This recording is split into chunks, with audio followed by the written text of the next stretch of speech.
안녕하세요. 남자들의 동영상 랭크쇼 M16 신하영입니다. 때론 영화보다 더 영화 같은 현실에 깜놀할 때가 있는데요. 오늘은 법정 스릴러 영화보다 더 영화 같은 리얼 스토리로 남자들의 안구를 집중시킨 3개의 재판들을 모아봤습니다. 16위부터 만나보시죠.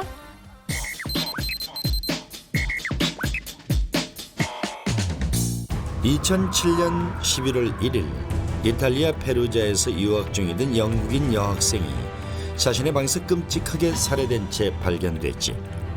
40여 군데나 칼에 찔린 그녀의 사인은 과다출혈과 질식사, 게다가 부검 결과 죽고 난 뒤에 성폭행을 당한 흔적까지 발견되며 이탈리아 전역을 공포에 떨게 만들었다고. 곧바로 수사에 착수한 경찰은 현장에 남은 증거들을 토대로 그녀를 이토록 처참하게 죽인 3명의 용의자를 소환하는데, 그들은 바로 이탈리아 남학생 라파엘 솔레시토와 코트디부아르 출신의 루디 구데, 그리고 마지막으로 미국에서 온 교환학생 아만다 녹스였어. 당시 경찰의 발표에 따르면 아만다는 자신의 룸메이트였던 피해자에게 집단 성관계를 하자며 제의했고, 이를 거부당하자 살인을 저질렀다는 거야. 일단 첫 공판에 참석해 피해자 코스프레를 선보인 아만다는 자신은 살해 현장에도 없었을 뿐 아니라 저지르지도 않은 일로 인생을 망쳤다며 닭똥 같은 눈물을 뚝뚝 흘렸다는 거 아니겠어. 하지만 그녀의 오리발 드립에도 불구하고 3명의 용의자들에게 26년형 이상의 중형을 선고한 이탈리아 법원. 이에 아만다의 지지자들은 청순 가련한 여대생이 이탈리아 사법체계와 경찰 수사의 희생양이 됐다며 구명운동에 나서는가 하면 미국 여론 또한 그녀를 동정하는 분위기로 몰아갔다고. 그런가 하면 아만다의 가족은 미국에서 파견된 최고의 법의학 전문 수사관들에게 사건을 의뢰하는데, 그들이 노림수를 둔 건 바로 DNA 검출 시기가 사건 발생 후 40일이라는 것. 경찰 수사의 빈틈을 놓치지 않고 파고든 덕에 아만다와 솔레시토는 2심에서 무죄 판결을 받아내는데 성공해. 물론 백도 돈도 없던 구대만 쏙 빼놓고 말이야. 이로써 약 4년 만에 바깥 공기를 마신 그들은 피해자 가족들이 분통을 터뜨리거나 말거나 회심의 썩소를 대방출하더니만 요래요래 자축의 키스까지 나눠주셨다고. 이후 시애틀로 무사 컴백한 아만다는 국민들의 열렬한 지지와 함께 각종 TV에 출연하는 등 스타보다 더 유명한 삶을 살게 되는데, 이건 뭐 피해자가 누구고 피의자가 누군지 레알 아리까리해지는 상황이잖아. 결국 2015년 3월 29일 원심을 뒤집고 증거 불충분이란 이유로 그녀와 솔레시토에게 무죄를 선고한 이탈리아 대법원. 레알 자유인이 된 아만다는 나의 결백이 시련의 시간을 견디게 해준 힘이었다라는 영혼 돋는 소감까지 남겼다나 뭐라나. 무려 8년간의 법적 공방 끝에 진범은 사라지고 피해자만 남은 이탈리아 여대생 살인사건. 버트 죽은 자는 아무 말이 없으니 참말로 안타까울 뿐이다. 그치?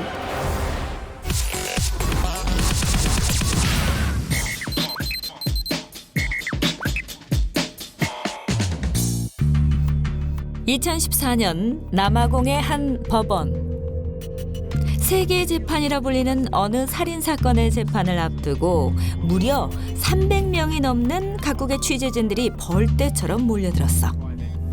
잠시 후 판사가 판결문을 낭독하자 피고인석에 앉아있던 한 남자가 서럽게 오열하기 시작하는데, 이 남자의 정체는 다름 아닌 의적 스프린터로 유명한 남아공의 국가대표 육상 선수 오스카 피스토리우스야.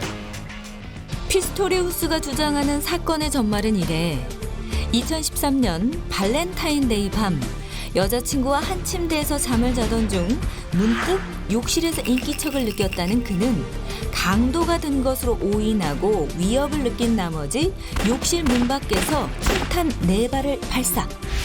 다시 침대로 돌아와 보니 여자친구가 보이지 않았고 그때 이미 여자친구는 자신이 쏜 총탄에 맞아 숨져 있었다는 거야. 한마디로 계획된 살인이 아닌 여자친구를 강도로 오인해서 벌어진 사고일 뿐이라는 거지. 하지만 검찰 측에선 그의 진술이 새빨간 거짓말이라 일축했어. 그가 사는 곳은 부자들이 사는 동네이기 때문에 강도의 침입이 거의 불가능할 뿐더러 그의 침실에서 여자친구의 피가 묻은 크리켓 방망이가 발견됐거든. 무엇보다 사건이 발생한 시점 피스토리오스 집에서 소름 끼칠 정도로 끔찍한 여자의 비명소리가 들렸다는 이웃들의 증언이 이어졌어. 비명소리가 들린 뒤 총성이 울렸고 정적이 있다가 세 발의 총성이 추가로 더 들렸다는 건데, 이에 변호인은 피스토리오스가 극도로 불안할 때 여자처럼 비명을 지른다는 황당한 변론을 투척했다지. 어쨌거나 검찰 측은 권총으로 무장한 피스토리우스가 의족을 신고 7m가량 걸어서 욕실로 다가가 문을 잠그고 숨어있는 여자친구를 향해 총을 쏴 의도적으로 살해한 것이라 확신했어. 평소 여자친구에게 폭행과 집착을 일삼던 그가 이별의 조짐을 느끼자 화를 못 이기고 계획적인 살해를 저질렀다는 거지. 사건이 있기 며칠 전 여자친구가 피스토리오스에게 보낸 당신이 무섭다라는 문자 메시지만 봐도 감이 빡 오잖아. 불도저 같은 검찰의 추궁에도 불구하고 끝까지 우발적인 사고였다며 눈물로 호소하는 피스토리오스.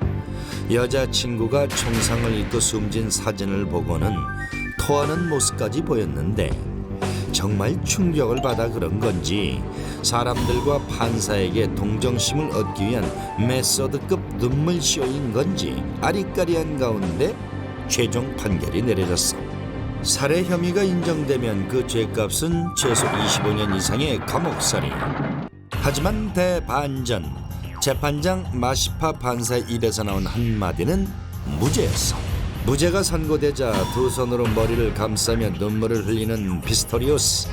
재판장은 그가 여자친구를 고의적으로 살해했다는 것을 입증하는 데 실패했다며 과실치사 혐의만 인정해 징역 5년형을 선고했다는 거.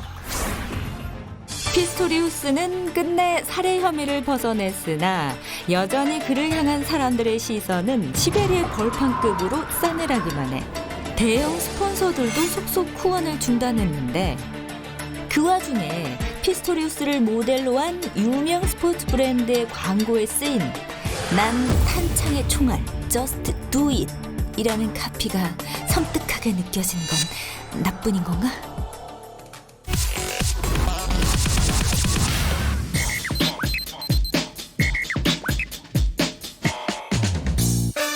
대문자 S를 빼다 박은 듯한 섹시한 바디라인은 기본, 화려한 금발에 새빨간 입술 장착하고 글로벌 남심을 올킬하겠다고 나선 안나 니콜 스미스.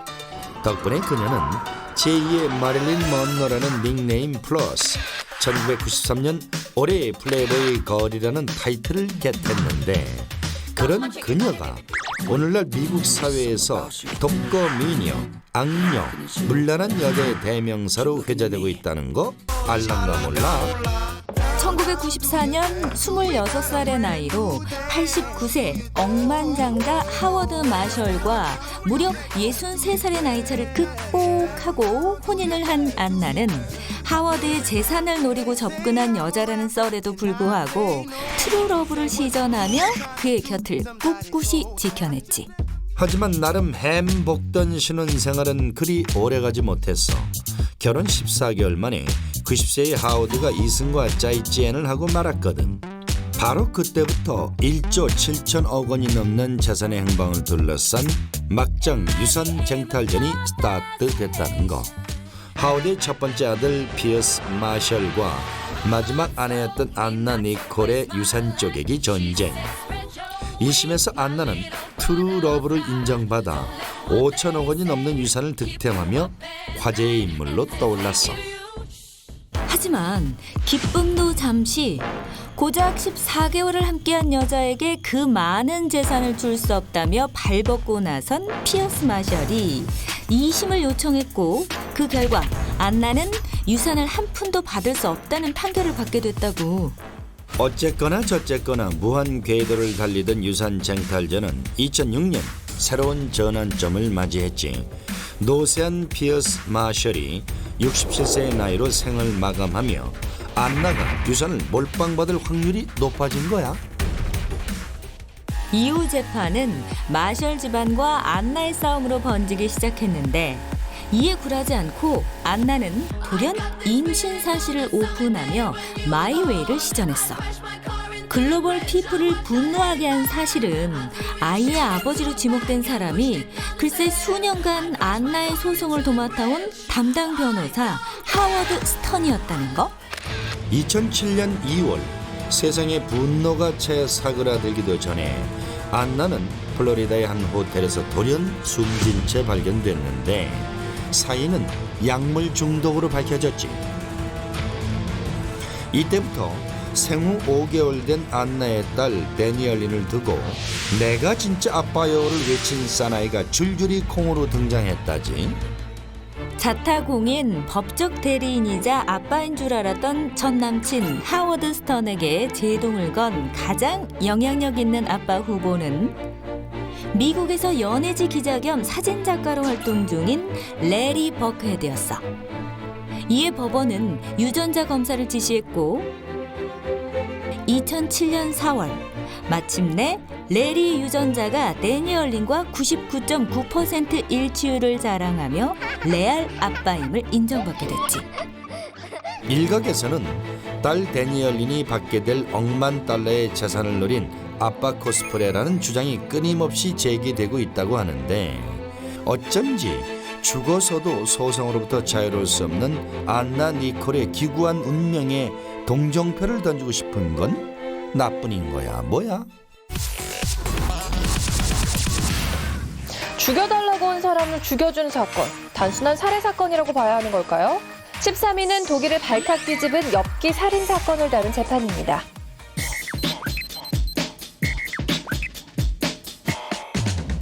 독일의 평범한 컴퓨터 기술자였던 아르민 마이베스. 그는 인터넷을 통해 자신에게 먹힐 사람을 공개 모집했습니다. 실제로 지원자를 죽이고 그 인육을 먹어치우기까지 했다는데요.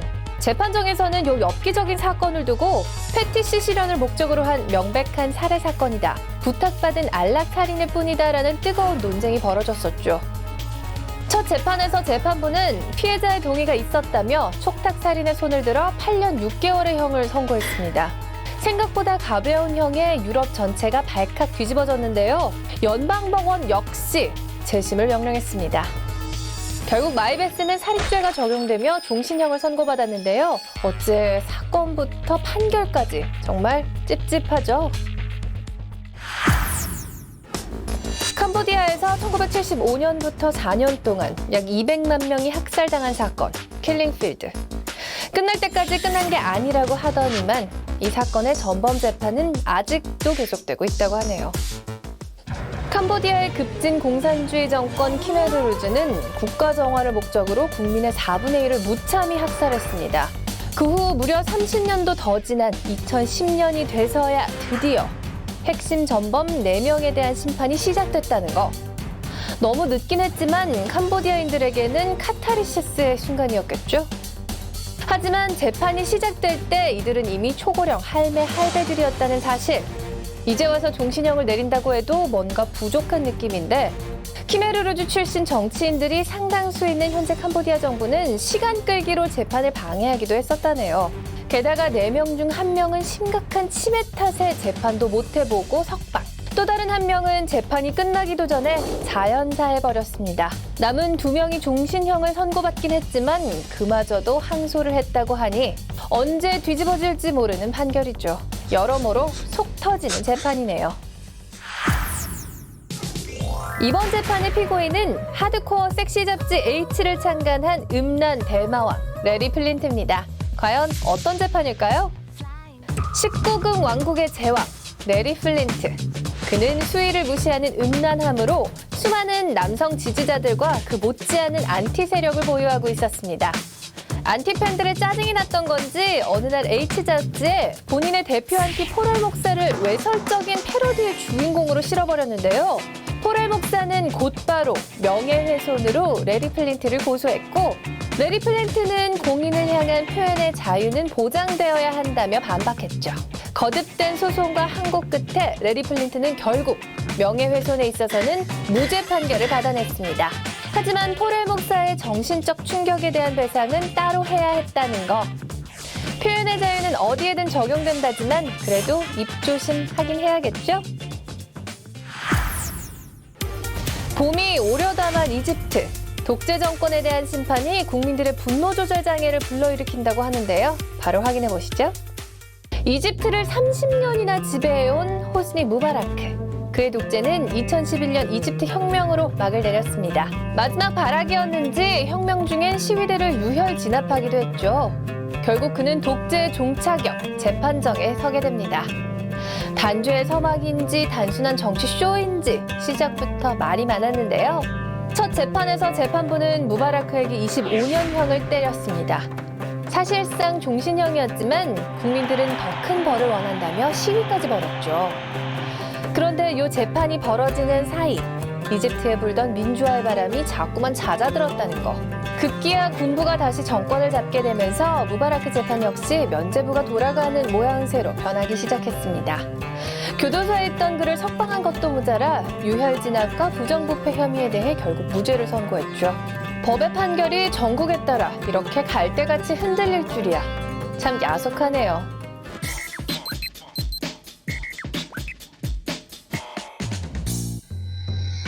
1969년 미국은 극악무도한 살인사건으로 발칵 뒤집혔어.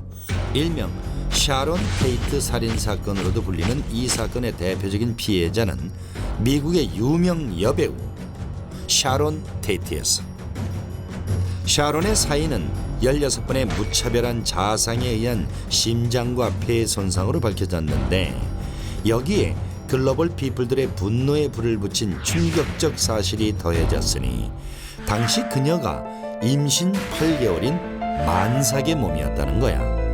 하지만 이 사건은 쉽게 해결의 실마리를 찾지 못했고 세계인들의 궁금증은 더해져만 갔지.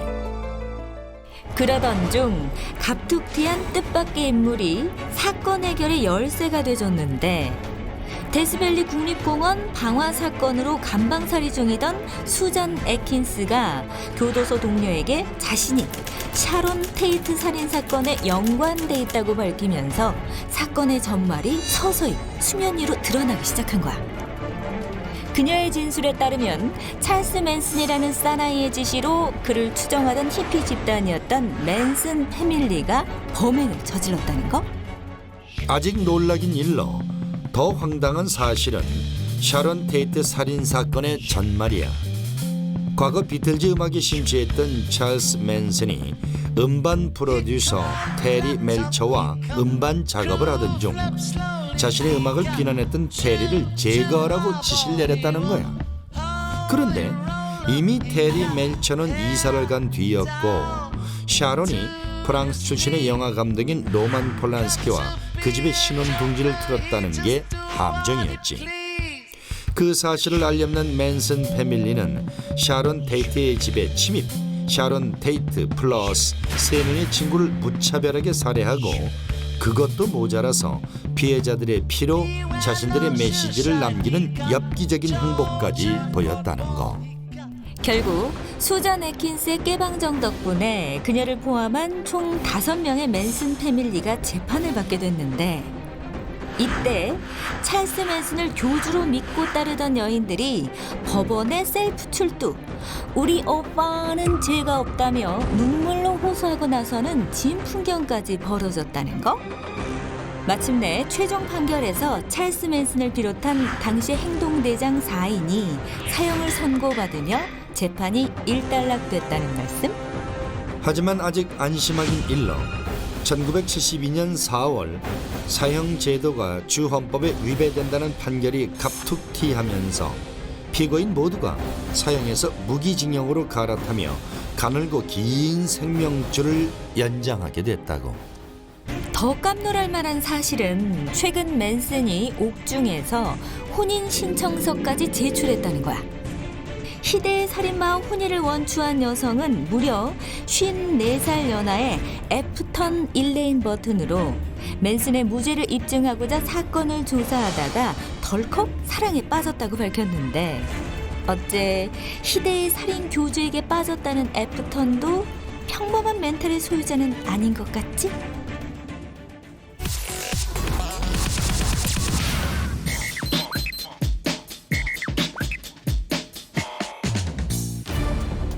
(2008년) 미국 플로리다주 한 주택가 주변의 숲속에서 발견된 의문의 검은 쓰레기 봉투. 쇼킹하게도 그 안엔 2살 배기 어린아이의 시체가 담겨 있었어. 누가 봐도 타살된 것이 틀림없어 보이는 이 아이의 정체는 지난 6개월간 친딸을 살해한 혐의로 조사받고 있던 케이시 앤서니의 딸로 밝혀졌는데, 딸이 실종된 지 30일이 넘도록 신고는커녕 남자친구들과 광란의 파티 타임을 즐기는가 하면 실종 사흘 차인 핫바디 콘테스트에 참가하기까지 한 그녀. 아이를 잃어버린 엄마의 행동이라 보기엔 지극히 비정상적인 시츄에이션이잖아. 검찰은 어릴 적부터 술과 춤, 남자들 사이에서 방탕하게 살던 그녀가 19살 때 미혼모로 낳은 자신의 딸을 걸림돌로 생각해 범행을 저지른 게 아닌가 의혹을 품고 본격 수사를 스타트했어. 하지만 법정에서 눈물까지 보이며 억울함을 호소한 앤서니, 실존하지도 않는 보모가 딸을 살해했다는 둥 왔다리 갔다리 말 바꾸기 권법을 선보이더니만 마지막엔 딸의 집 뒷마당 수영장에서 사고로 익사했는데 가족들의 추궁이 두려워 누군가에게 납치, 살해된 것처럼 꾸몄다는 셀프 막장 드라마를 써내려갔지. 그 말이 진실이라면 그녀의 개인 컴퓨터에서 목 부러뜨리기와 클로로포름이란 단어가 84차례나 검색된 건 어떻게 설명할 거냐고. 거기다 보너스로 그녀의 차 트렁크에서 시체 썩는 냄새가 났다는 친정아버지 증언까지 더해지면서 레알 빼박 켄트 상황에 당면한 앤서니. 검찰은 그녀가 딸 케일리를 클로로포름이라는 마취제로 기절시킨 뒤 테이프로 질식시켜 집 뒷마당에 묻어두었다가 자동차 트렁크에 옮긴 후 마지막으로 집 근처 숲속에 유기한 거라 주장했어. 실제로 그녀의 차 트렁크에 클로로포름과 딸 케일리의 머리카락이 함께 발견되기도 했거든. 그 후 2년 7개월간 2살 배기 케일리의 억울한 죽음을 밝히기 위한 검찰과 앤서니 간의 진실 게임은 계속됐고, 전 세계인들의 이목이 몰빵된 가운데 마침내 마지막 공판이 열렸어. 그녀는 정말 딸 케일리를 살해했을까? 아니면 그녀의 진술대로 익사를 타살로 위장한 걸까? 놀랍게도 그녀는 증거 부족으로 무죄 판결을 선고받았어. 변호사와 기쁨의 포옹을 나누며 눈물을 흘리는 앤서니. 심증은 있으나 확실한 목격자나 DNA와 같은 직접적인 증거가 없다는 게 무죄 선고의 이유라고 하니 글로벌 피플들의 분노 게이지 상승은 말 안 해도 알겠지? 이후 많은 사람들이 케일리의 시신이 발견된 숲에 꽃과 편지, 장난감을 갖다 놓는가 하면 가수들은 케일리 송을 만들어 2살 배기 아이의 억울한 죽음을 진심으로 애도했는데,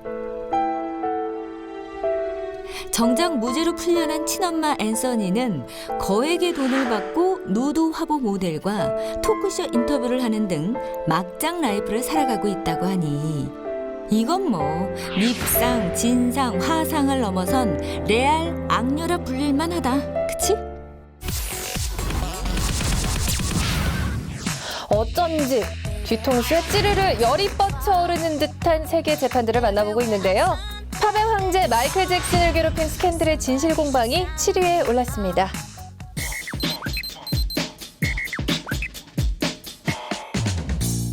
신이 내린 댄스 앤드 가창력으로 세상을 뒤흔든 팝의 황제 마이클 잭슨. 2003년 그는 케빈 아르비조라는 소년과의 관계가 악의적으로 편집된 다큐멘터리 때문에 아동 성추행범으로 몰려 법정 공방까지 진출. 글로벌 가이드를 깜놀하게 만들었습니다. 그의 재판은 당시 미국 최고의 히트 상품이었는데요. 케빈과 케빈 엄마의 말바꾸기라는 막장 요소를 장착한 데다 잭슨과 사건의 증인으로 나선 스타들이 상품성을 더했기 때문이죠. 덕분에 재판정에 잭슨이 가장 잘 보이는 자리는 약 300만 원에 거래되기도 했다고 합니다. 결국 잭슨은 무죄 판결을 받았지만 그의 고통은 끝나지 않았는데요. 무죄를 판결한 배심원 2명이 압력을 받았었다며 양심 선언을 하기도 했었죠. 게다가 그가 사망한 지 6년이 지난 지금 성추행 스캔들의 또 다른 피해자라 주장하는 사람들이 나타나 잭슨의 유산과 소송을 벌이고 있는데요. 정말 영원히 고통받는 잭슨이네요. 나치 정권이 몰락한 지 한참이 지난 1961년 전 세계인의 이목이 다시 나치에게로 쏠렸었다고 합니다. 전 세계가 다시 나치를 주목하게 된 이유, 바로 유대인 학살의 핵심 아돌프 아이히만이 전범 재판정에 섰기 때문입니다. 이 재판은 취재 기자가 너무 많아서 공개 법정으로 실시될 정도로 세계인들의 주목을 받았는데요. 특히 이 재판의 주인공인 아이히만이 지금껏 상상한 악한 남자 이미지와는 달리 평범한 보통 사람이었다는 사실에 전 세계가 충격에 빠지기도 했습니다. 아이히만은 재판 내내 자신은 그저 국가의 명령에 따라 주어진 일을 충실히 수행했을 뿐이라고 주장했는데요. 그래서 양심의 가책도 전혀 없었다고 하네요. 결국 모든 혐의에서 유죄를 받고 사형에 처해지긴 했지만 아이히만의 태어난 모습은 다시 봐도 정말 어이상실, 멘붕 그 자체인 것 같네요. 이후 아이히만이 사형을 면하기 위해 연기를 한 것이라는 설도 있었는데 어느 쪽이든 그가 뻔뻔한 사나이라는 사실은 변함이 없을 것 같죠? 살아날 가능성이 제로에 가까운 의식불명의 환자. 우리는 대답 없는 그의 존엄을 어떻게 지킬 수 있을까요? 1975년 미국의 캐런 앤 퀸런이라는 여성은 파티에서 술과 신경 안정제를 섞어 마신 뒤 혼수 상태에 빠졌습니다. 6개월이 지난 후 의사는 그녀에게 소생 불가능 진단을 내렸죠. 그녀의 부모는 살아날 가능성이 전혀 없는 딸을 놓아주기로 결심했는데요. 그런데 그녀의 주치의가 살아날 가능성이 100만 분의 1이라도 있다면 생명을 포기할 수 없다며 그 결정에 반기를 들었다는 거. 부모의 뜻대로 캐런의 존엄을 지켜주는 죽음을 허락할 것인지, 주치의의 주장대로 명백한 살인은 막아야만 하는 것인지, 저도 살짝 아리까리해지는데요. 결국 뉴저지주 대법원까지 간 이 재판, 인간답게 죽을 권리를 사상 최초로 인정받으며 캐런의 부모가 승리했죠. 하지만 반전은 호흡기를 제거한 후 캐런이 9년이나 더 살았다는 사실. 이 재판이 불붙인 죽을 권리에 대한 논의는 아직도 활활 타오르는 중인데요.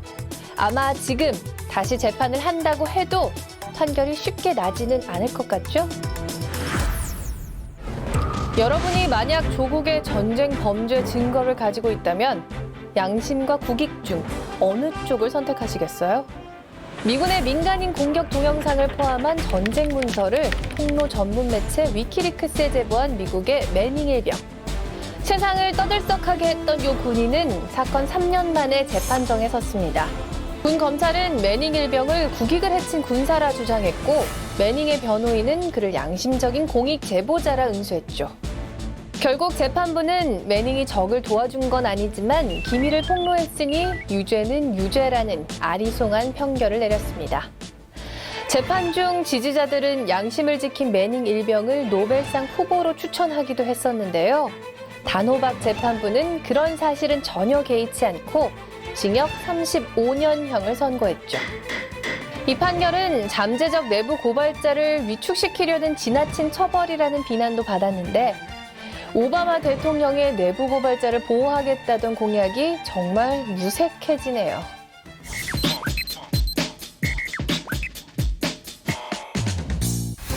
(1994년 6월 17일) 미국 전역에 생중계된 화면 속에는 로스앤젤레스 고속도로 위에 아찔한 장면이 그대로 담겼지. 흰색 SUV 차량을 쫓기 위해 동원된 수십 대의 경찰차와 헬기. 무려 2시간 동안 이어진 추격전 끝에 결국 지지를 치고 내린 남자의 정체는? 어머나 세상에. 미국의 레전드급 풋볼 스타이자 영화배우로 활동하던 O.J. 심슨이잖아.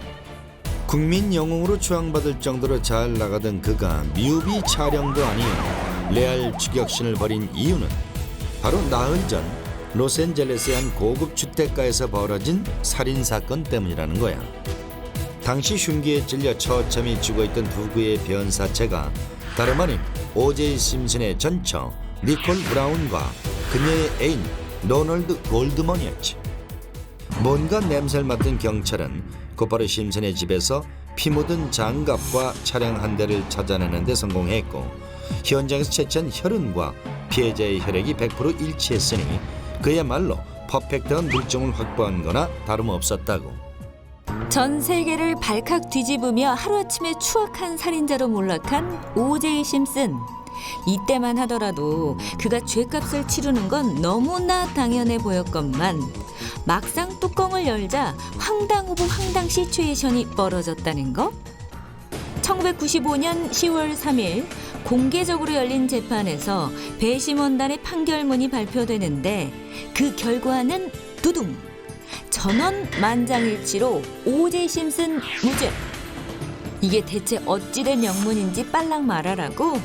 바로 심슨의 뒤에는 거액을 주고 고용한 막강 변호사 드림팀이 있었기 때문이야.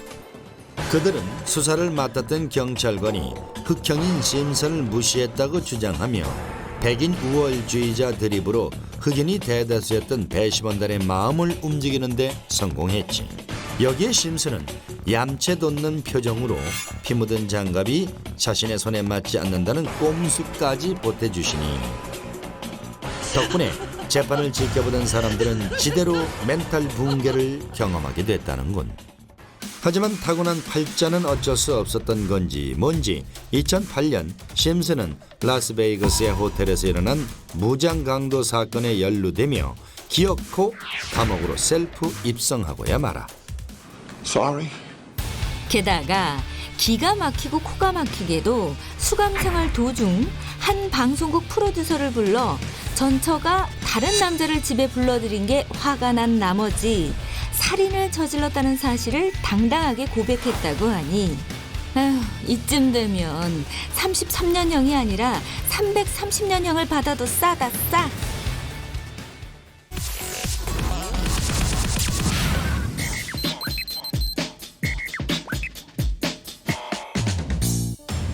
강심장 사나이들도 현실에서 마주하는 순간 심쿵 앤 간쿵을 유발하는 무시무시한 보스의 범죄자 누님들. 세계를 경악하게 만든 사건으로 재판장에 선 범죄자 누님들 중 넘사벽급 인지도를 탑재한 누님이 있어. 바로 미국을 경악에 빠뜨린 연쇄살인범 에일린 워너스가 그 주인공이야. 우울한 어린 시절을 보낸 그녀는 10대 시절 집에서 쫓겨나 콜로라도주와 플로리다주의 거리를 떠돌며 성매매를 시작했어. 거리를 떠도는 흔한 성매매 여성이었던 그녀는 운명처럼 다가온 무어라는 여성을 만나 사랑에 빠졌지. 하지만 안타깝게도 두 사람의 러브러브 모드는 오래가지 못했어. 1989년 11월의 어느 날 워너스는 자신을 성폭행하려던 리처드라는 남자를 우발적으로 살인하게 됐고 이 사건을 시작으로 그녀의 삶은 180도 뒤바뀌게 됐지. 예기치 않게 시작한 첫 살인 후 연쇄살인범으로 각성이라도 한 건지 어쩐 건지 그 다음 해까지 총 6명의 남자를 총으로 쏴 살해했는데 앵간한 사나이들보다 더 대범했던 연쇄살인 행각은 의외의 목격자로 인해 쫑을 내게 됐어. 흔히 연쇄살인은 사나이들만 하는 거라 생각하던 시절 그녀의 등장은 세계를 깜놀하게 만들었고 미국 최초의 여자 연쇄살인마라는 닉네임을 득템한 그녀의 재판에 세계인들의 안구는 집중됐지. 재판장에선 에일린 워너스는 남성들이 자신을 성폭행하려 했으며 자신의 살인은 정당방위라고 주장했어. 뜨거운 눈물까지 쏟아내는 그녀의 가련한 모습은 대중의 마음을 짠하게 만들기도 했지. 하지만 그녀와 영원을 함께할 거라 생각했던 무어가 그녀의 편이 아닌 경찰의 편에 서면서 그 주장은 힘을 얻지 못했지. 거기다 피해자 코스프레 중이었던 그녀가 인간이 진심으로 밉다, 또 살인을 저지를 것이라고 진술하며 연쇄살인마의 모습을 드러낸 탓에 분위기는 급반전됐어. 성폭행 피해자와 연쇄살인마 사이를 오가던 에일린 워너스. 이리저리 말을 뒤집는 그녀의 태도와 재판장을 멘붕에 빠뜨린 돌발 행동 덕분일까? 그녀의 재판 결과에 세계인들의 관심은 집중될 수밖에 없었지. 결국 1992년 1월 다시 재판장에 선 에일린 워너스. 그녀를 담당한 정신과 의사는 에일린 워너스가 경계선 성격장애와 반사회적 인격장애를 진단받았다며 법정에서 흔히 볼 수 있는 쉴드를 쳤지만 결국 워너스는 사형을 선고받았어. 이후 세계를 깜놀하게 만든 그녀의 스토리는 영화로 만들어져 다시 한번 세계인들의 관심을 몰빵받기도 했는데, 뭐 이 정도 관심 집중은 받아봐야 세계의 재판이라고 할 수 있지 않을까? 오늘 1위에 오른 재판은 어이상실 판결로 사나이들의 혈압 급상승을 불러일으킨 건 물론 LA 폭동이라는 거대한 후폭풍을 몰고 오기도 했는데요. 과연 어떤 이유로 남자들을 분노하게 만든 건지 지금 바로 만나보시죠.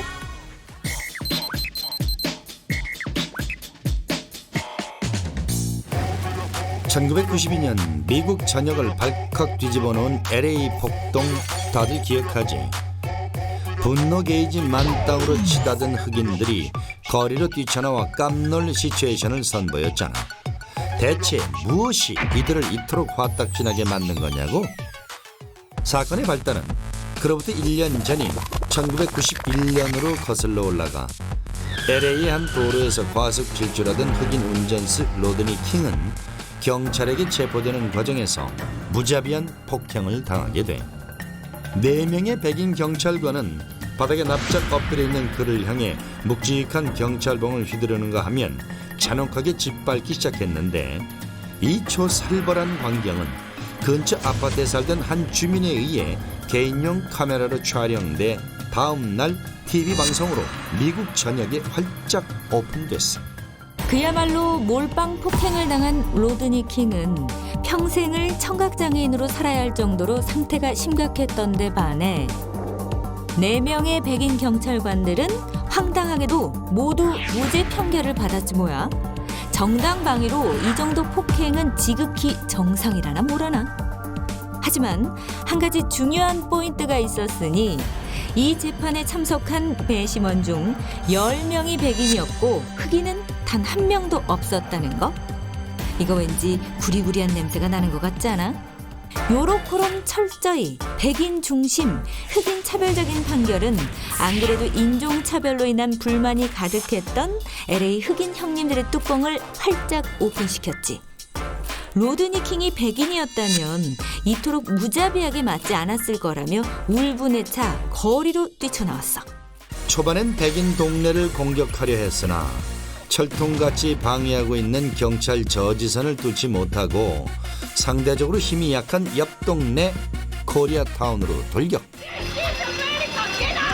사흘간 무려 54명의 사망자와 10억 달러에 달하는 재산 피해를 낸 LA 폭동은 지금까지도 미국 초유의 폭동으로 기억될 정도잖아. 어쨌거나 로드니 킹 사건의 파장이 점점 커지자 백인 경찰 4명은 다시 연방재판장에 서게 됐어.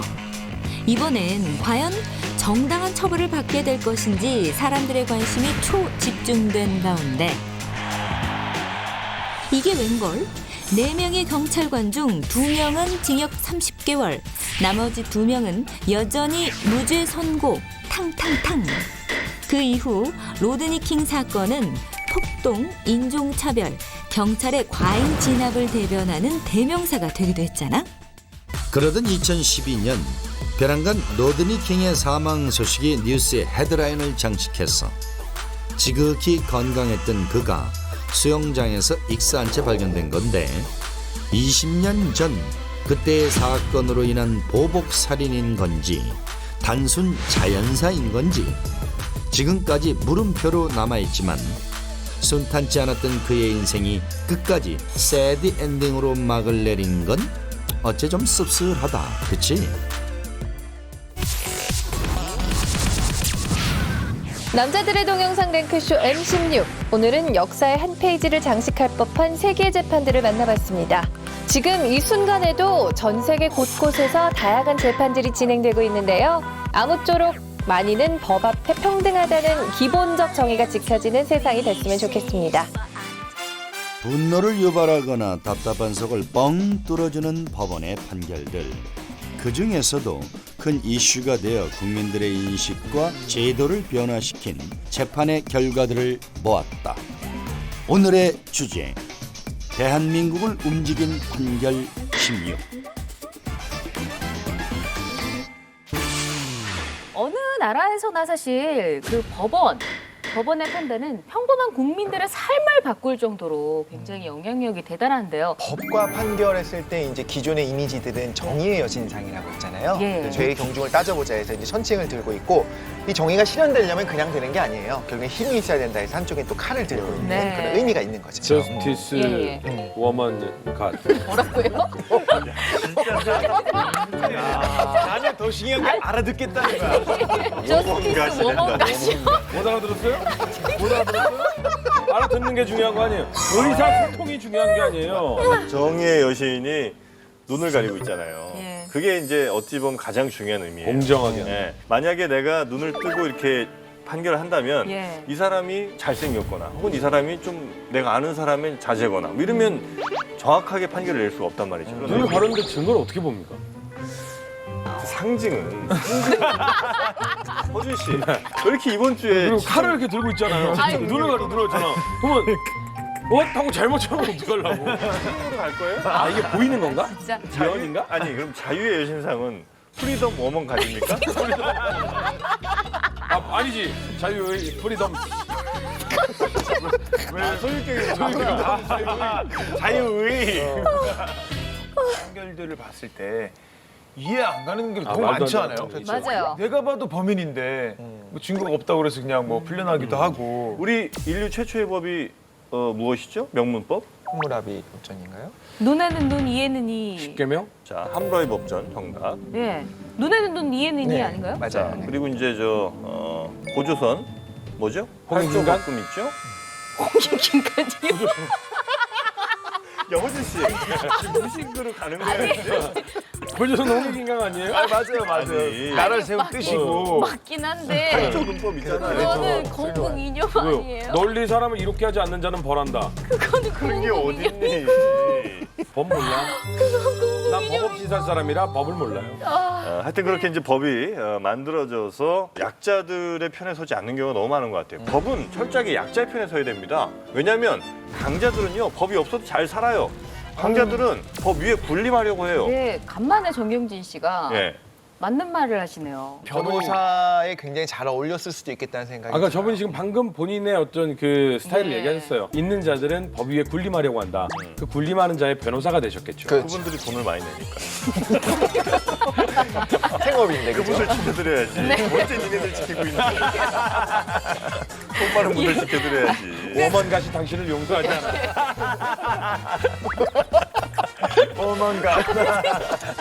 자, 우리가 준비한 오늘의 주제. 대한민국을 움직인 판결 16. 지금부터 사이드 카드 만나보도록 하죠. 16위부터 만나봅니다. 동성동본 금혼 위헌 소송. 이거 하면 딱 떠오르는 노래 있잖아요. 아직 단 한 번의 후회도 느껴본 적은 없어. 다시 시간을 돌린대도 선택은 항상 너 근데 딱 우리 때는 뭐가 생각나면 DJ DOC의 어피의 법칙. 어피의 법칙? 내가 마음에 들어하는 여자들은 내 친구, 여자친구이거나 우리 형의 경친구의 안고 동성동본. 아 근데 이 동성동본이 되게 웃긴 게 저도 이런 얘기를 들어봤거든요. 김해 김 씨랑 김해 허 씨가 못 만났대요. 안 돼요. 그건 동성은 아니잖아요. 동본이지. 아니 이게 타성 동본. 아니 동성이라는 게 그 성이 아니야. 그 성이 아니에요? 그 성이 아니잖아. 성 씨랑 본이 같은 거 얘기하는 거 성별을 얘기하는 거 아니야? 아 무슨? 나 오늘 방송 안 해. 하지 마. 동성연애 동성? 집안 어르신들끼리 이게 그거 아니에요? 옛날에 법적인 게 아니고 옛날에 김해 김 씨, 김해호 씨 같은 집안이었다는 얘기가 있어요. 이제 왜냐면 같은- 신라 시대까지 올라가야 같은 돼요. 뿌리라서. 네. 아니 그러니까 김수로 왕의 성과 부인의 성을 따서 예. 내려온 건데 그러면 너무 오래됐지. 어차피 김과 허는 같은 거야. 그러니까. 자, 어쨌든 지금부터 20년 전에는 성과 본관이 같은 동성동본은 부부 혼인신고가 금지가 돼 있었어요. 그게 97년도까지인 거죠. 근데 95년도에 동성동본 부부 8쌍이 헌법재판소에다가 동성동본 금혼을 위헌 소송을 제기한 거예요. 동성동본을 그렇지. 혼인신고가 안 금지하는 거는 되니까. 위헌이다. 그렇게 제기를 하면서 97년도에 이게 헌법재판소에서 위헌 판결이 나면서 이제 결혼을 할 수 있게 됐고 이 판결로 6만여 쌍의 동성동본 부부가 혼인신고를 하시고 예. 6만 쌍을 구한 거예요. 제가 이때 기억이 나는 게 뉴스 화면에 이갓 쓰신 어르신들이 반대하고 그랬죠. 반대하는 이 시위하시는 거 그거를 봤었어요. 근데 이게 왜 중요한 거냐면 예. 그러니까 이제 법적으로 보호가 안 되는 그럼. 거예요. 결혼을 법적으로 보호가 안 돼서 뭐 예를 들면 의료보험도 안 되고 여러 가지 혜택이 자식도 아무것도 문제가 생기죠. 자식도 문제가 생기고 예. 호적에 올릴 수도 없고 막 이런 문제들이 생긴 거가 이 8쌍으로 인해서 네. 해결이 된 거죠. 손수를 따져 보면은 굉장히 멀거든요. 그럼 남이에요. 공주된 사실. 그러니까 남이에요. 사실상 남이에요. 그래서 이거는 사실- 네거티브 뉴스에 뭐 사돈의 12촌이 뭐 비리를 전 약간 이런 느낌이라요. 10촌 중에 생각나는 이름 있으면 하나만 대봐. 몰라 난 모르겠어. 아버지의 사촌형이 아니고. 그럼 5촌이지 임마. 아 근데 나 이거 10촌 굉장히 무식하네. 근데 나 10촌 알아. 한국의 예와 병조를 모르는구만. 아버지의 4촌형이면 아버지하고 나는 1촌이니까 4촌하고 5촌이지 어떻게 10촌이냐. 여러 가지 사회 문제가 있었고 심지어 자살 사건도 있었지. 종종 벌어졌던 걸로 네. 기억을 하거든요. 실제로 이제 1977년에 동성동본인 20대 남녀가 헤어지는 게 두려워 함께 죽는다 이런 이제 유서를 남기고 실제로 여의도의 한 호텔에서 이렇게 투신하는 이런 일도 있었고요. 그래서 이제 그해 12월에 일단 한시법을 만들어서 당시까지 이미 결혼한 사람들을 부부로 인정해주는 법적으로 인정해주는 예. 이런 한 특례법이 아 생기긴 근데 했었죠. 진짜 아니, 저는 집안 어르신들 반대를 할 수 있다고 봐요. 그건 개인적인 거니까. 근데 이게 국가가 이거는 법적으로 불법이야. 너희들 그럼 범법을 저지르는 거야. 저 이게 좀 말이 안 된다 생각은 들어요. 다시. 현재는 8촌 이내는 결혼할 수가 없고요. 그다음에 인척은 6촌 이내. 8촌, 6촌이면 어느 정도인 거죠? 아버지의 아버지 그러면 2촌 2촌이 됐잖아요. 네네. 형제 그리고 자식 이렇게 되면은 이제 8촌 관계가 금방 엮이게 되니까 대한민국을 그런 법이네요. 바꿨다기보다는 그냥 사실은 왜 있는지 이해도 안 가는 그러니까 법이었기 조금 때문에 약간- 16이에요. 네. 15위 이웃의 보양식으로 발견된 반려견. 처벌은 고작 벌금 50만 원? 동물보호법 강화의 필요성을 일깨운 반려견 실종 사건. 14위 빨래 건조대로 도둑을 제압해 뇌사에 빠뜨린 집주인. 정당방위의 기준이 바뀌어야 한다는 인식이 잃었던 판결. 빨래 건조대 도둑 뇌사 사건. 13위 호주는 남성만이 가능하다. 성 역할에 대한 고정관념을 깬 의미 있는 판결. 호주제 폐지. 12위입니다. 경비원 본실 아, 저거 자살 슬펐어. 사건.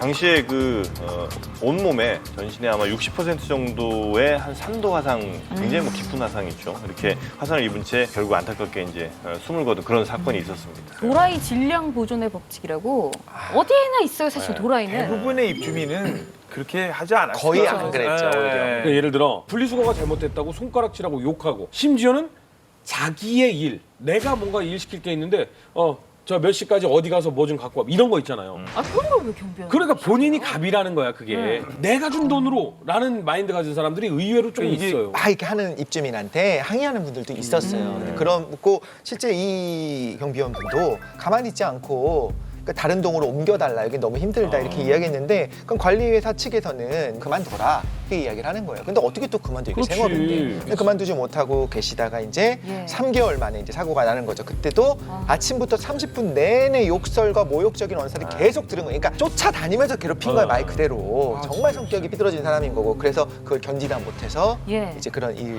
아니 일어나는 그럼 거죠. 그런 사람은 어떻게 좀 법적으로 처벌을 받아야 되는 거 아닙니까? 업무상 재해로 인정이 되긴 했어요. 그리고 법원은 이 업무상 스트레스로 인한 이 관리 소홀. 그 회사의 관리 그렇죠. 소홀이요? 회사에서 이렇게 업무상 스트레스를 많이 받는데 이걸 관리를 했어야 된다. 그치. 라고 회사한테 이제 책임을 배상하라라는 그 나왔는데 손해배상금이 2,500만 원이었었어요. 아니 그리고 이게 말이 돼요? 책임이 있는데 2,500만 원. 이게 2,500만 원이 아니라 2,500억이었어도 처벌이 되게 애매한 거예요. 애매하다니까. 애매해, 맞아.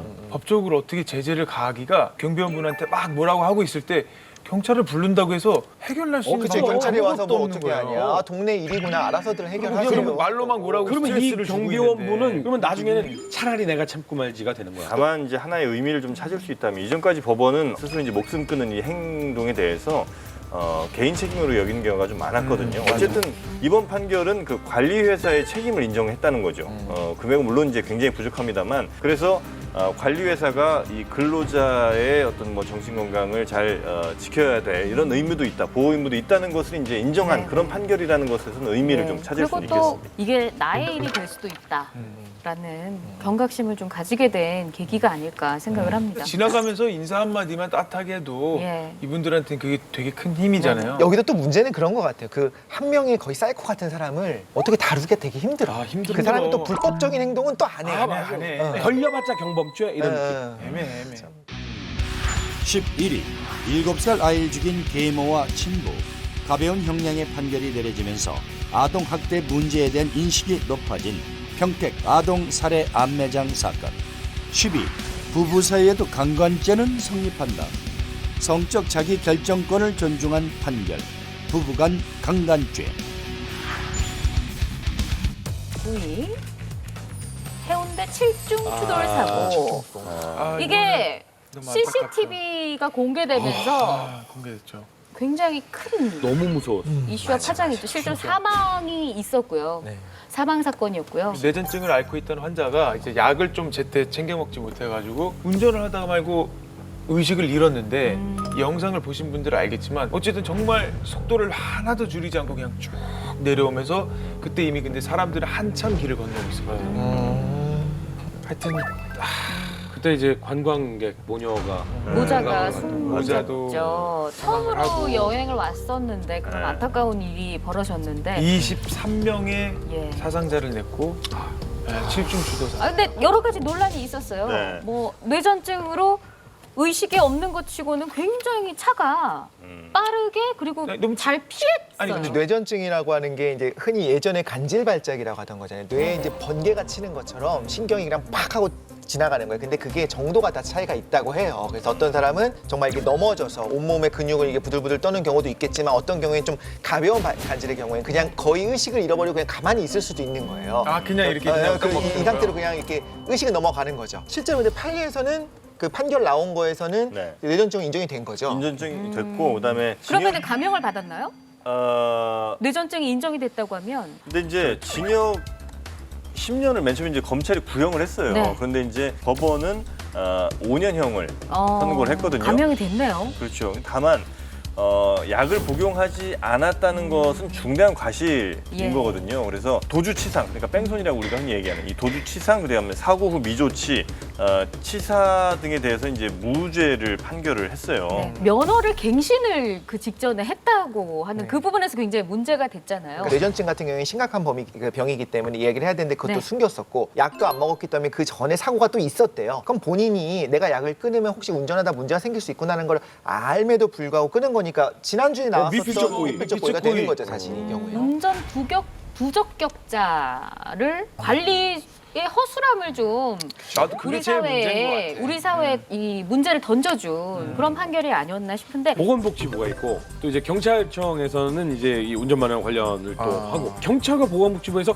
확실하게 두 군데에서 전부 다 관리를 잘해줘야 되는데 이 부분은 경찰의 부분이 아닙니다. 이 부분은 보건복지부 소관이 아닙니다. 약간 요런 상황이 되는 거겠죠. 거기다 운전을 많이 하는 택시 운전이사분들 있잖아요. 그러니까 노령의 분들에 대해서는 좀 적성 검사라든가 이런 검사들을 좀 더 자주 해갖고 적합성 판정을 해야 된다라는 얘기를 할 때 또 많은 택시 기사분들이 또 그 반대를 해요. 이거는 생업에 그 문제가 있다. 근데 사실 이거는 안전에 대한 거기 때문에 꼭 해야 된다고 생각을 하는데 하나 법을 바꾸는 게 이렇게 어렵다는 거죠, 사실. 여러 사람의 이해관계가 얽혀 있으니까. 쉽진 않죠. 6입니다. 네. 6위는 악플러 중형 선고. 요즘에는 연예인들이 절대 참지 않고 적극적으로 고소를 하는 경우가 많아지고 있는데 예전만 해도 사실은 에휴, 야 연예인 그만둬라. 뭐 그래가지고 무슨 고소를 하고 난리냐. 짜- 돈 벌라고 하냐 공격한다고 이런 글도 생각하죠. 있어요. 그쵸. 약간 비아냥조로 오히려 또 그게 악플의 표적이 되는. 문제는 인터넷에도 이제 자극적인 거에 목말라 있기 때문에 일단 이게 검증되지 않았어도 계속적으로 퍼져나갔기 때문에 카더라 통신만으로도 일단 1차적인 마녀 사냥을 하고 시작을 할 수가 그렇죠. 있는 네. 거고 그리고 내가 이런 저런 걸 당했었다라고 할 때는 또 우리가 또 그거에는 아무도 관심이 없어요. 그때 뭐가 등장하느냐? 확증 편향이 등장해서 정신승리라면서 아니 땐 굴뚝에 연기가 났을 리가 있나 이러고 끝내죠. 그리고 훼손된 이미지. 예, 그쵸? 제 경험상 아니 땐 굴뚝에 연기가 나더라고요. 잘나요. 최근에 S 화학의 그 이종환 명예회장이라는 분이 계신데 이 사람을 괴롭히던 한 악플러에게 징역 5년. 와, 악플러한테 5년 선고한 5년이 나오기가 아니 뭐 과실치사 그렇잖아요. 정도 되는 거잖아요. 과실치사는 더 적게 나오기도 하죠. 심지어. 뭐 어떻게 했길래 그러니까 5년이나 이제 받았어요? 사실 이제 이종환 회장에 대해서 좀만 설명을 드리면 네. 국내 뭐 석유 합성 수지 이 분야에서 꽤 이제 이름이 좀 알려진 분이고 한 50년 가까이 일을 하면서 기부도 한 1조 원 가까이 했어요. 기부로 제일 유명해요. 네. 기부로 많이 유명해요. 1조 원 기부요. 그렇죠. 그런데 네. 이제 사건 자체는 이제 2016년 10월에 예. 학원 강사였었던 50대 이모 씨가 50대요, 심지어? 자기 블로그에다가 이제 가짜 기부였었고 한평생 외도를 일삼았고 가정 폭력이 있었고 아침 저녁으로 일본군 군가를 부르는 친일파고 이게 그냥 아무 생각 없이 그냥 지어낸 거네요. 아니 왜 그랬대요? 보통 사람도 그렇게 군가 안 해갖고 부르지 않아요? 친일파들도 잘 안 부르고 군가 안 그래서 이제 그런 것들을 한 번 한 것도 아니고 계속적으로 하니까 예. 이제 계속 이제 괴로워하다가 결국 명예훼손 혐의로 이제 고소를 했죠. 근데 알고 보니 놀라운 거는 이 학원 강사 이 씨가 종친이었던 거예요. 그렇게 기부할 거면 나 좀 주지 약간 그래, 이런 그래, 그래. 거였나요? 자기 범행 동기에 대해서 이야기하기로는 그냥 뭐 공익적인 목적으로 했다. 웃기고 왜냐하면 있네. 공익적인 목적이 확실하다고 하면 또 그런 것들이 무죄가 나올 수 있었던 사례들을 알고 있는 거예요, 이 사람은. 공적인 게 어떤 거? 뭐가 공익이라는 거예요? 이 사람 했던 거에서요? 예. 저보고 지금 변호하라는 건가요? 이 사람이? 그러니까 그 사람의 너무 생각을 어이가 없어서. 생각이 뭐냐면 뭐냐고. 그래서 나는 내 주장은 늘 하지만 인터넷 실명제를 해야 된다. 왜 인터넷에서 싸우고 있냐고. 국가에 모르는 그런 사람끼리. 사람끼리가 진짜 그러지 않아. 나 생기잖아. 이해가 안 가. 실명으로 한다고 하면요, 진짜로 그런 그 권력을 누군가에게 주는 거예요. 그럼. 쥐도새도 모르게 최성준이라는 사람이 어디 인터넷에다가 누구를 욕했다라고 조작할 수가 있는 거예요. 근데 내가 안 했으면 땡이지. 아니지. 아이, 이거 되게 멍충해. 나는 야, 중반으로 갈수록 네가 좀 더 멍청한 것 같다. 저 사람들이 분명히 저 앞에서는 그 얘기를 하지도 못할 마음은 거고 네. 자기 사회, 직장, 어디 가족들 앞에서는 그렇게 얘기도 못할 텐데 우리 익명의 내 지지자들을 욕되게 하지 마. 난 싫어. 악플을 누구나 남겨보세요. 형 악플 남겨본 적 있어요? 없어요. 있어요? 없어요. 있어요? 왜? 있네. 아, 있다. 없었어야지 있네. 얘기가 되는데 네. 내가 이제 보통은 그렇게 안 하는데 오케이 첫 번째는 실수였다고 쳐. 두 번 잡혔어? 그러면 가중처벌되고 세 번 되면 삼진 아웃. 속이에요 그냥. 근데 그것도 괜찮다. 근데 그런 말이 한두 번 있어. 봐주고. 예. 세 번째 못된 말 말 중에 해야 돼요. 악플도 관심입니다라는 말 있거든요. 아니, 악플이 관심이면 스토커는 사랑입니까? 아니에요. 악플은 관심이 말 아니에요. 같지도 않은 소리 하지 마요. 그딴 관심 필요 없으니까 주지 마요. 예. 자 마지막으로 5위인데요. 안타깝게도 히든카드에서 탈락한 5위 카드 공개합니다. 아, 삼단봉 보복운전. 보복 사건을 계기로 보복 운전이라는 것에 사회 경각심이 생기게 됐고 블랙박스는 필수다라는 것에 대한 것도 그리고 이 사건이 정리를 딱 하면 내렸어요. 보복 운전하러. 그리고 3단봉으로 압류를 내리쳤어. 이 사람 너무 무서운 거야. 그리고 가만히 있었어. 가만히 있었는데 계속 내리지. 그리고 나서 이 사람이 나 너무 무서워요. 나 이런 일 당했어요. 라고 그치. 인터넷에 올린 거야. 보배드림에 올렸어. 그랬더니 그 영상이 정확합니다. 예. 그리고 나서 그게 여론이 막 일어나고 야 저거 잡자 이렇게 되니까 이제 지레 겁먹은 거지. 무서우니까 자진 출두를 한 거야. 심지어 경찰이 들고 다닌 삼단봉보다 좋은 삼단봉. 그래. 뭐 경찰 하는 상담 사람이야? 뭐 하는 사람이야? 보복 운전하려고 마음먹은 사람. 아니지. 이게 보통 직업이 보복 운전자야. 목적의식 확실한 사람. 신고를 했던 게 아니었네. 맞아. 이제는 얄짤없어요. 아. 영상이 있으니까 나 예전에 예전에 경험 있잖아. 나 운전 쫙 갔는데 어떤 차가 위협 운전은 아니었는데 그냥 와서 그냥 옆구리를 이렇게 받은 거예요. 이게 된 거야. 그래가지고 내렸는데 아저씨가 횡설수설하는 거야. 음주였구나. 근데 음주운전은 잘 모르겠어요. 근데 그쪽도 좀 움직이지 않았냐는 거예요. 그래가지고 참, 이 아저씨가 보험사 불렀어. 딱 왔어요 보험사. 그래서 SD 카드 딱 해가지고 아저씨 들어가 계세요. 그래서 보험사 직원한테 딱 줬어요. 보험사 직원이 고장 났나 본데요. 안 됐어요? 소장님? 그래서 다행히 보험사 아저씨하고 잘 합의가 돼가지고 이 수리는 받았는데 예. 아니 그래서 그 보복운전 판결 어떻게 났나요? 판결 이례적으로 사실 그 전까지만 하더라도 뭐 벌금형 정도가 많았거든 보복 운전에 대해서. 근데 징역 10개월. 꽤 무거운 판결을 그러네. 그때 당시 내린 예. 겁니다. 그래서 그 이후로도 보면 이 보복 운전에 대한 판결이 굉장히 좀 강해지고 있다. 네. 이런 것들을 우리가 꼭 알아야 되겠습니다. 그렇죠. 이 사건으로 인해서 뭐 저의 경우도 그렇고 이런 보복 운전을 신고하기 쉽게끔 뭔가 시스템이 좀 바뀌었어요. 네. 2016년 2월부터 도로교통법이 개정이 되면서 난폭운전 처벌 조항 이게 추가가 됩니다. 폭행, 협박, 고의적인 역주행, 앞차의 느린 운전에 대해서 반복적으로 경적을 계속 울린다거나 그렇지. 이런 것들을 모조리 다 네. 보복운전으로 규정을 지었습니다. 자, 이제 보복 운전 하지 맙시다. 자, 이렇게 16위에서 5위까지의 사이드카드 만나봤습니다. 놀랍게도 79회 엠패치 주인공이었던 정영진 씨. 네. 첫 번째 히든카드의 주인공을 발표하도록 하겠습니다. 처음으로 히든카드를 오픈할 잡식남은요. 바로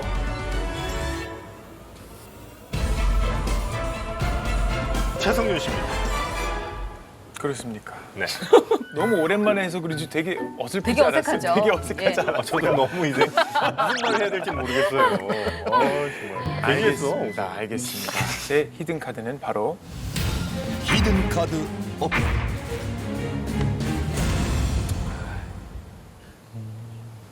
조두순 사건입니다. 예.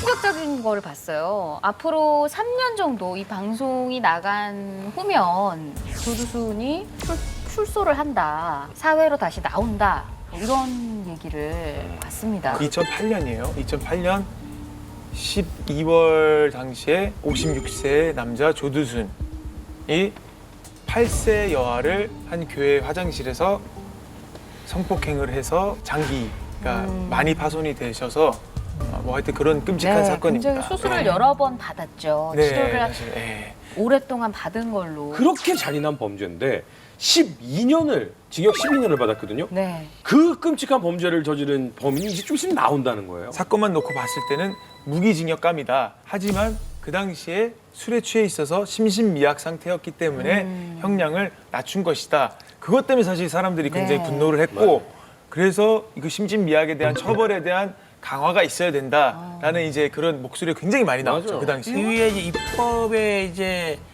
변화까지 생겼습니다. 특정한 어떤 범죄들에 대해서는 음주를 한 부분에 대해서는 감경을 못하게 그리고 대법원 양형위원회에서도 어떤 부분은 음주하고 범행하게 되면 더 가중해서 형을 더 주게 하는 그런 기준의 변화를 이끌어낸 판결이었죠. 지금 실제로 그렇게 판결이 이루어지고 그렇습니다. 있나요? 그렇습니다. 양형위원회에서 그 조사에 발표한 거에 따르면 음주를 안 했을 때의 강간 상해 및 치사죄의 경우에 평균 형량이 31개월인데 만취 상태였을 경우에는 26개월이 평균이 나왔어요. 지금까지 이제 판결의 사례를 보면 5개월 정도는 이제 감형이 되었었다라고 네. 볼 수 있는 거죠. 조두순이 그 당시에 정권 11범 정도 맞습니다. 여러 차례 이 동일한 범죄 전력이 여러 차례 있었다는 거예요. 이런 사람들이 검찰청에 저도 몇 번 조사한 적은 있습니다. 보면은 첫째는 뭐 죄의식이 없는 사람들이 왕왕 있습니다. 죄의식 자체가. 그래서 조사할 때도 딴청 피우기도 하고 그냥 빨리 조사하고 갑시다. 이것도 살고 나올게요. 이런 식으로 사이코패스. 응대하시는 사람들도 왕왕 있습니다. 그럼 더 세게 구형을 합니까?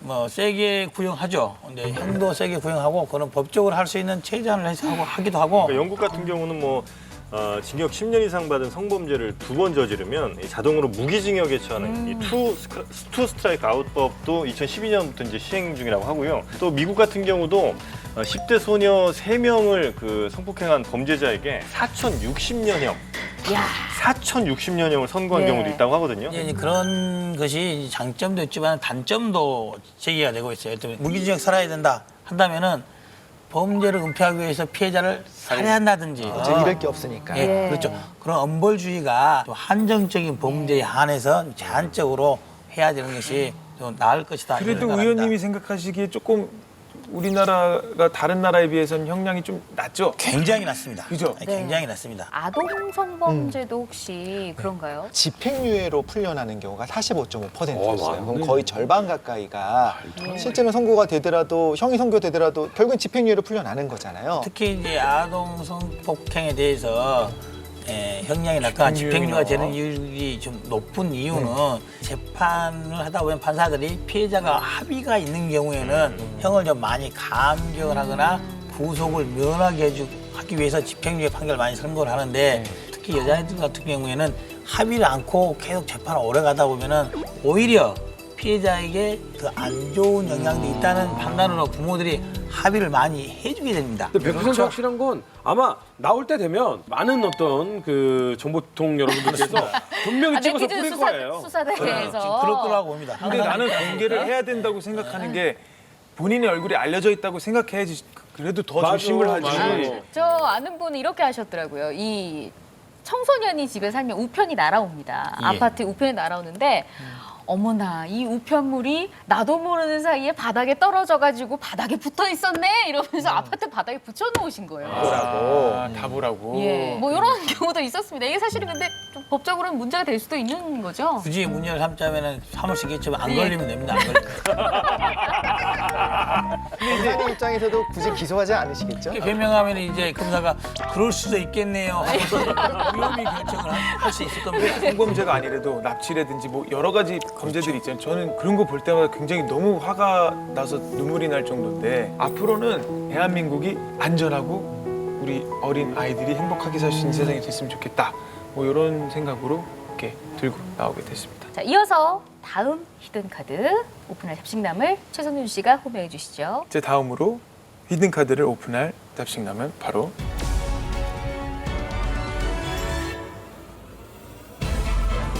굉장히 화가 머리 끝까지 나 있는 우리 허준 형님. 말씀하시면서 열 좀 식히시라고. 예. 저는 조금은 다른 방향으로 한번 시각을 돌려봤습니다. 제가 히든카드로 가져나온 주제는 바로 히든 카드 오픈. 김할머니 존엄사 판결입니다. 이것도 생각해 볼 문제지.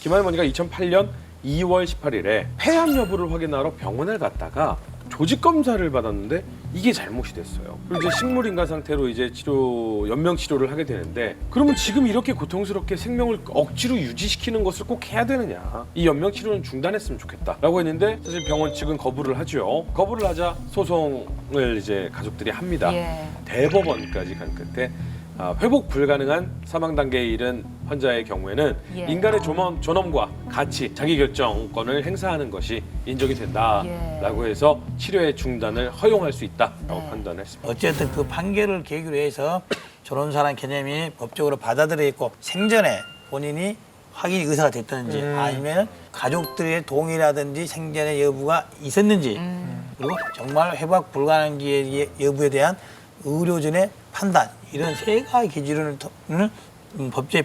법원에 제시를 한 거죠. 이거랑 그렇습니다. 반대되는 판결도 있었잖아요. 네, 그러니까 이게 뭐 보라매 병원 사건으로도 불리는 건데 네. 1997년에 한 남성이 이제 네, 이 머리를 김할머니 사건보다 전이네요. 그렇죠. 10년 전이죠. 예, 머리를 다쳐서 이제 병원으로 실려왔는데 긴급 수술을 이제 했는데 이제 뇌부종으로 자가호흡이 어렵게 된 그런 이제 상황이 된 거죠. 그래서 부인이 경제적 이유로 더 이상 이제 치료를 원하지 않는다 이렇게 얘기를 한 겁니다. 병원 측에서도 이제 만류를 하다가 알았다 그러면 뭐 인공호흡기 제거를 했는데 제거하고 나서 얼마 되지 않아 이제 사망을 하게 되는 거죠. 예. 환자의 여동생이 그래서 이제 자기 피부 치잖아요. 그래서 이제 고소를 했어요. 자기 누구에게 고소를 한 건가요? 그 아내와 환자의 아내와 그 병원 측을 이제 아. 고소를 했는데 판결이 어떻게 났냐면 환자의 부인은 살인죄 유죄 판결이 나왔고 예. 그때 3명의 이제 의사를 고소를 했는데 2명은 살인 방조죄 집행유예가 됐지만 아무튼 상해 방조죄가 됐고 1명은 이제 무죄가 나왔어요. 다만 좀 우리가 악용의 가능성 같은 것도 우리가 놓쳐서는 안 될 것 같긴 해요. 누군가가 자신의 의사를 제대로 표현하지 못하는 상황에서 뭐 그 주변의 누군가에 의해서 뜻하지 않게 이렇게 될 가능성도 많이 있다면 그런 거에 대한 하여튼 안전장치나 하여튼 최대한 마련된 상황에서 안락사든 졸음사든 좀 인정이 돼야 되지 않을까 싶습니다. 저희들 세대의 사람들이 뭐 80, 90이 갈 때는 사회 간의 가치관이 달라졌기 때문에 네. 그때는 예. 그런 가치관의 변화를 제도의 변화로 바꿔야 된다, 수용해야 된다 예. 이렇게 봅니다. 웰다잉법이라는 게 있다던데 어떤 내용입니까? 우리나라에 있는 법인가요? 존엄사법이라고 볼 수 있죠. 네. 생명 연장 장치를 제거할 수 있는 법적인 가이드라인을 제시해 준 거죠. 어떠한 조건 하에서는 생명 유지 장치, 연장 장치를 제거해도 처벌하지 않겠다. 이런 것을 예. 만들어 준 거죠. 지금. 기록으로 환자가 살아 계셨을 때 기록으로 남기거나 혹은 의식이 없으신데 가족들이 원래 살아 계셨을 때 이렇게 하셨다라고 하는 2사람 이상의 증언이 있었을 때 그 뜻을 알 수 없었을 때는 가족 모두가 그 동의를 했을 때 그때는 이제 이렇게 가이드라인으로 네. 존엄사를 인정할 수 있다라고 돼 있죠. 그런 모습을 지켜보는 가족들은 사실 뭐 일단 돈을 떠나서 보이는 것만으로도 사실은 고통이에요. 사람이 본인의 생을 본인이 열심히 살아왔고 마지막까지도 그분을 존중한다면 그분의 의사를 좀 존중해야 되지 않을까. 모쪼록 어떤 것이 정답인지 모르겠지만 우리 사회가 좀 현명한 방향으로 갈 수 있는 네. 그런 판결이 김할머니 존엄사 판결이 아니었나라고 생각합니다. 네, 자 허준 씨 다음 히든 카드를 오픈할 잡식남 호명해 주시죠. 다음 히든 카드를 오픈할 잡식남은 이독시 씨입니다. 네. 정말 중요한 법 개정이 이루어졌어요. 그래서 제가 갖고 온 주제는 뭐냐면요. 바로 히든 카드 오픈. 대구 어린이 황산 테러 사건입니다.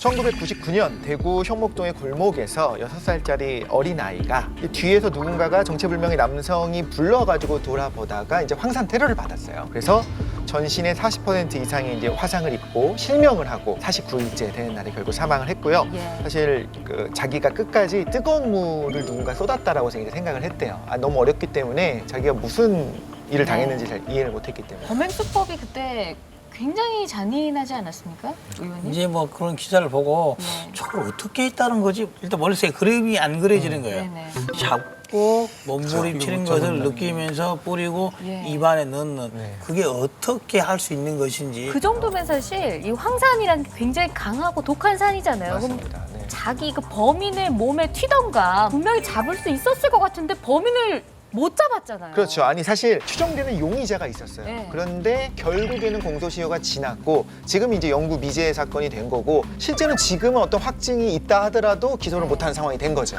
그러니까 이 사건이 딱 그렇잖아요. 심증은 있는데 물증이 없어서. 심증만 있다면은 어쨌든 증거재판주의가 우리나라 형사정법의 대원칙이어서 증거 없는 재판 없다 이게 원칙이거든요. 그 증거를 찾기 위해서 일선에 있던 경찰관 분들이 열심히 노력하고 있고 검사들도 열심히 노력하고 있는 겁니다. 대구 어린이 황산 테러 사건이 네.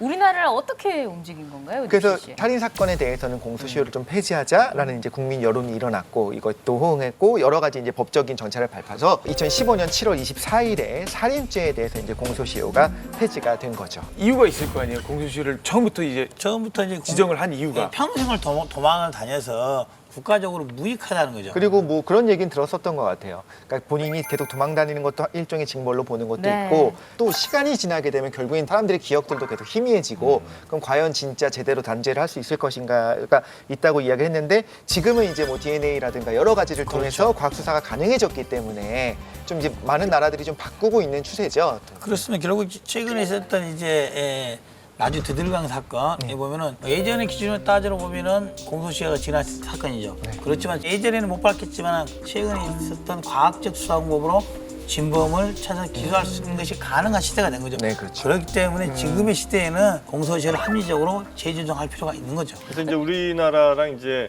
법 체계가 좀 비슷한 일본 같은 경우도 2010년에 최대 형량이 4년까지 갈 수 있는 12가지 범죄에 대해서는 원래 그게 25년 정도 되던 공소시효를 아예 폐지를 해버렸습니다. 그러니까 네. 전 세계가 아마 비슷한 추세로 좀 가고 있는 것 같아요. 강력 범죄에 대해서는 정영진 씨도 공소시효 폐지에 찬성하시나요? 모든 걸 다 공소시효를 없애자 이러긴 좀 뭐 네. 무리인 것 같고요. 경찰 걸릴 수 있으니까. 인력 문제도 사실은 있을 것 같고. 그렇죠. 수많은 그 끔찍한 범죄들 이런 거에 대해서는 공소시효라는 게 누굴 위한 것이냐는 거죠. 그래서 이건 당연히 없어지는 게 맞다고 봅니다. 태완이법을 만든 이 사건은 공소시효를 넘겼습니다. 안타까워요. 네. 범인을 잡지 못한다는 게. 저도 사실 공소시효가 폐지돼야 되는 이유는 되게 명확한 것 같아요. 제대로 된 증거의 보존이 있을 수 있어요, 지금은. 60년이 지나고 70년이 지났어도 DNA 증거가 남아있으면 잡을 수 있는 상황이 됐습니다. 근데 과거엔 몰랐거든요. 그런 거를 할 수 당연히 없을 거라 생각했기 때문에 만들었던 법이었고, 어떻게 보면 이 희생이 이제 우리 국민들의 어떤 억울한 것들을 앞으로는 풀어줄 수 있는 네. 어떤 공소시효 폐지로 아니, 갔기 근데 때문에. 궁금한 게 100% 확실한 증거가 나와버렸어요.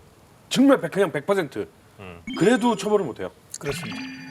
일사부재리. 소 제기를 네. 네, 못하니까. 아예. 전 국민이 한 번씩 이쑤시개로 찔러서 그 사람이 죽으면 어떻게 돼요? 100명 찌는 사람 다 살인죄로 기소가 될 겁니다. 와. 기소는 그렇게 되지만 판결은 어떻게 될까요? 판결로 거의 같은 판결을 받을 겁니다. 왜 그러냐면은 어떻게 감정을 하더라도 누가 더 많이 기여했는지를 밝혀내기 근데 어렵기 첫 때문에 번째 이쑤시개를 찌른 사람은 진짜 사인과는 관련이 정말 없을 거예요. 그다음 유폐적 고의였다면. 사이일 수도 있습니다. 근데 그러면 100명이 찔렀으면 100명이 똑같이 10년을 구형받고 10년형을 살아요? 의원이 힘드시죠? 아니. 청문회보다 지금 더 힘드시죠? 정말 별걸 다 물어. 아유 정말. 자 마지막 히든카드의 주인공은 정영진 씨입니다. 제 히든카드는 바로 히든카드 오픈. 인분 교수 사건 판결입니다.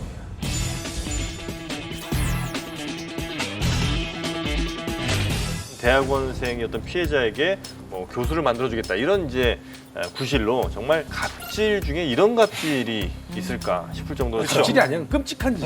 그렇죠. 유세 이럴 수가 있다는 게 참. 처음에는 이 교수가 대학원생을 그냥 폭행하는 거 정도에서 이제 시작을 한 거죠.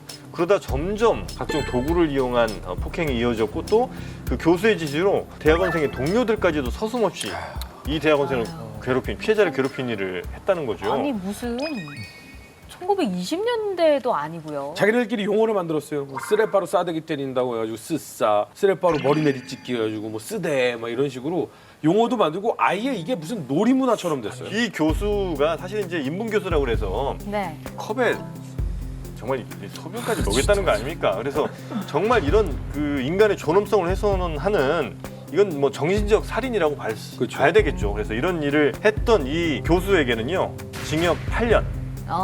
징역 8년이 선고가 됐고요. 물론 이제 1심에서는 12년이 선고가 됐었거든요. 일반 국민들을 보면은 이제 굉장히 낮은 형을 받았다라고 생각하는데요. 많은 법조인들은 판사나 검사들은 1심에서 12년 받았을 때 정말 너무 많이 받았다라고 많은 사람들이 생각했었습니다. 그래서 이례적으로 법원에서 엄벌을 했다. 근데 저는 이거야말로 진짜 사람 죽이는 것보다 더 괴롭히는 거라고 저는 생각하거든요. 저희 학교에서 어떤 일이 있었었냐면 폭행은 당연히 있었고요. 카이스트에서요? 응, 폭행이 있었다고 소문이 있었어요. 그 대학 그 교수가. 근데 더 대응하기 힘들었던 이유가 뭐냐면 카이스트는 병역 특례가 있어요. 그러니까 군대 대신에 네. 지금 대학원을 살고 있는 거예요. 근데 만약에 여기서 대학원 그 자격을 박탈당하고 쫓겨나가게 되면 군대를 가야 되는 상황인 거예요. 이런 시스템 안에서는 네. 기본적인 갑을 관계가 있다는 거죠. 그렇죠. 너 나한테 찍히면은 이 어깨에 발 끝이야. 못 붙일 그렇죠, 줄 알아. 근데 나중에 가서 합의해 준 거 봐봐요. 그 합의도 이게 합의가 하고 싶어서 했을까요? 내가 이거 안 해주면 이쪽 사람들한테조차도 혹시 외면당할까 봐 이 이런 게 있다고. 업계에서 이루려던 꿈을 이룰 아무것도 수가 못하는 없으니 거지. 합의도 해주고 한 거죠. 아니 까놓고 말해서 이게- 누가 채용을 하려고 하겠어. 그럼요. 내가 갑이 될 수도 있고 을이 될 수도 있다. 그래서 역지사지를 생각을 해야지만이 이런 관계를 벗어날 수 있다. 아니 근데 일부 국회의원분들은 선거 기간엔 을이었다가 선거 끝나면 갑이 되시는 분이 계시거든요. 요즘 그런 국회의원 없습니다. 내내 을입니다. 내내. 안 아닌 것 그러면 같은데. 다음을 장담할 수가 없습니다. 근데 왜 이렇게 선거가 지나면 보기가 힘들어요. 선거 기간이 특정이 되어 있어서 선거 기간도 더 자주 봐서 그런 겁니다. 자주 그런 봐서 거죠? 그러고 만약에 평상시에 선거 운동을 허용해 놓으면은 매일매일 매주 갈 거고 매주 오히려 자기가 그거 해야 될 보니까. 일을 안 할 테니까 예. 그러면. 이 판결은 굉장히 많은 의미가 함축되어 있습니다. 예를 들면 뭐 기본적인 사람의 어떤 인권의 문제부터 시작해서 아까 말씀하신 가불의 문제, 혹은 뭐 학교 폭력 문제, 왕따 문제 이런 여러 가지 문제들이 함께 녹아 있었던 이 문제에 대해서 기존의 양형 기준보다 훨씬 더 높은 아주 엄벌을 내렸다는 거, 이 부분에 대해서 굉장히 큰 의미가 있는 사건이 아니겠느냐, 이렇게 좀 볼 수 있겠습니다. 네, 사실 뭐 정도의 차이가 있겠지만 여기 있는 분들 중에 한 번도 당해보지 않은 분은 저는 없을 거라 생각을 일단은 이렇게 합니다. 하시잖아요. 검사 생활 20년 했습니다. 그래도 갑질 당해보셨죠? 아 당해보죠. 누구한테 당했어요? 누구한테 예를 당하셨어요? 들면 이제 초선 국회의원 아닙니까? 저 국회의사당 뭐 배치 않는 자리가 있어요. 제가 맨 앞자리에 앉아 있습니다. 초선이고 그래서 거의 대부분 높으신 분들은 다 뒤에 있어요. 그러니까 핸드폰에 다 걸리지. 그리고 맨 앞줄에 있으면 안 좋은 게 뭐냐면 예. 뒷줄에서 재선, 삼선 의원들이 이렇게 본다고요. 그리고 나중에 이제 양당이 싸우잖아요. 네. 그럼 맨 앞에 날려가서 몸빵을 해야 돼요. 아니 법을 만들어야 되는 거 아니에요? 제비뽑기. 5선부터 맨 앞으로. 제비뽑기. 아 좋은 생각입니다. 예, 아니면 제비뽑기. 예. 초선 때는 좀 앞에 가서 배워야 돼요. 앞에 이렇게 뭐 대정부질 뒤에 있어야지 다 보이지. 뒤에서 어떻게 다 하는 보고 건지. 있어야지 어떻게 하는지. 초선 때는 좀 불러야 돼 앞에서. 이런 사람들이 갑질하는 거야. 왜 후배는 굴러야 돼요? 조만간 출마하시겠네요. 아니 근데 진짜 국회의원 한다고 하셨어요. 아니 네, 출마하시겠네요. 이제는 선배님으로 모시고 싶어요. 자, 정영진 씨 네? 마지막 정리 좀 저 부탁드릴게요. 또 할까요? 예. 사람 위에 사람 없고 사람 아래 사람 없습니다. 같이 잘 살면 좋은 건데 왜 이렇게 약자를 괴롭힙니까? 이런 문제 없어지는 바로 그런 세상을 위해서 제가 이 카드를 갖고 나왔습니다. 우리 의원님의 현명한 판단 기다리겠습니다.